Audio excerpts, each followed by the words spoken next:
I think the timing, after me sitting on this for 20 years, just with clients and not propagating it into the world, the timing is exactly now because, as we've discussed, whether it's conscious knowledge or a part of just what's happened over history, but the displacement of people from their indigenous birth home, genetic homeland, whatever you want to call it, has allowed them to be disconnected from the actual earth consciousness. Now, what that separation allows is the full step into duality and disconnection from the spiritual kind of connection to earth into a fully materialistic experience. So you can totally exploit the environment, nature, animals, whatever, because there's nothing but material wealth and material gain. That's a product of displacing people. Yeah. Whether it's Irish, Scottish, or Syrians now, or Afghans or Celts 50,000 years ago, their proto-Celt culture, or Assyrian, it doesn't matter. That's why you take the Israelites out of Israel and put them wherever. So they're disconnected, and that takes that spiritual connection away. So you can manipulate that population for X, Y, and Z exploitation of that particular part of Earth. When you're the indigenous people, it's much harder for you to destroy it because you're consciously connected. And if you're spiritually connected and haven't been, that you haven't been fully exterminated or disconnected by threat of death by an indoctrinated religion from Europe or wherever it is, India, it doesn't matter. Because I was also, it's not just Christian European-based stuff, religions. It was done by the Indian-based Buddhism, did it to the Bonpo, the indigenous people of Tibet, in the 7th century. So it's ubiquitous knowledge at a higher level that's how you can exploit a landscape in a country. And without that connection, you are only able to operate at a marginal level of manifestation. So if we step back into the model that we project our consciousness and our thoughts, or whatever you want to call them, out into the universe, and that then curls back and projects that holographic reality and reflects the past and projects the future at us for the now space that we're in. Without being able to stand in the earth, you're running at 10% of that capacity. And people, like, you can see JFK, Kennedy knew that he knew the esoteric knowledge, whether directly or indirectly. Now, the moonshot in those days was probably impossible. And whether it happened or not, it doesn't matter. But let's say it did. You needed a saturation point of people to consciously project into the universe and have it project back to manifest, that someone could take a rocket to the moon.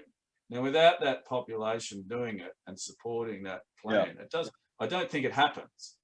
And now you have someone who's inspirational in a corporate sector for many people, not all, but Elon Musk's he's consciously aware that he needs mass popular support for an insane shot to Mars. But with enough people and focus, it's like you build a tunnel through space-time and the holographic universe from point A to point B and manifest it. Yeah. Now, with this massive shift in energy and this coming conscious changes that I often struggle to believe, but I do, not quite on the popular mass view of it, but certainly that's happening. The Bonpo say it's inevitable. It's not, and you say, and the main color, there's enough out there to say, no matter what happens, it can be delayed, but it's inevitable. That there's this conscious shift from what the Bonpo say is totally that they have no judgment about the materialistic state of the world. They say you need to experience that to understand what that is and the difference between that and connection to spirit.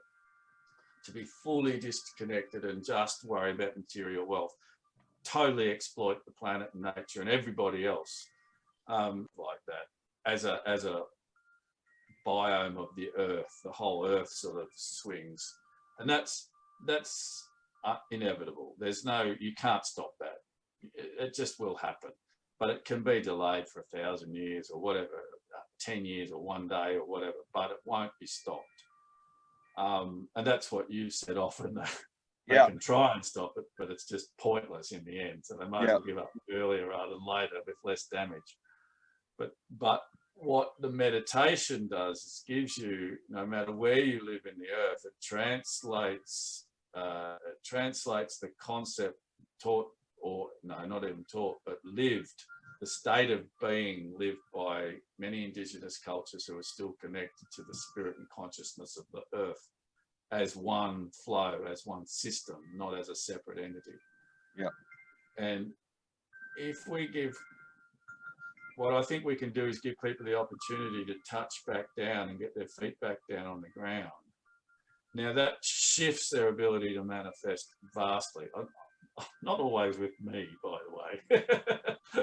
I must struggle. No, but obviously I'm still here, so that's rather a good example. So en masse, instead of en masse 10% of your ability to manifest, en masse you've got 90% or 80% or 50% of an infinite being and a connection to the earth to manifest the future that we want. So it shifts the balance vastly in favor of a positive shift in the way we exist on this earth plane experience, whatever it is. What I need to understand now is why now, and what the actual global benefits are. Yeah. But because your magnitudes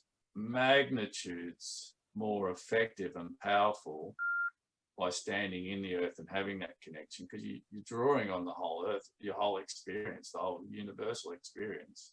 Yeah. With one focus.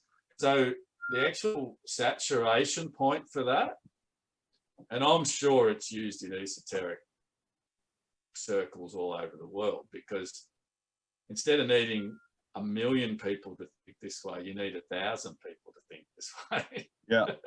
It's literally that different. Yeah.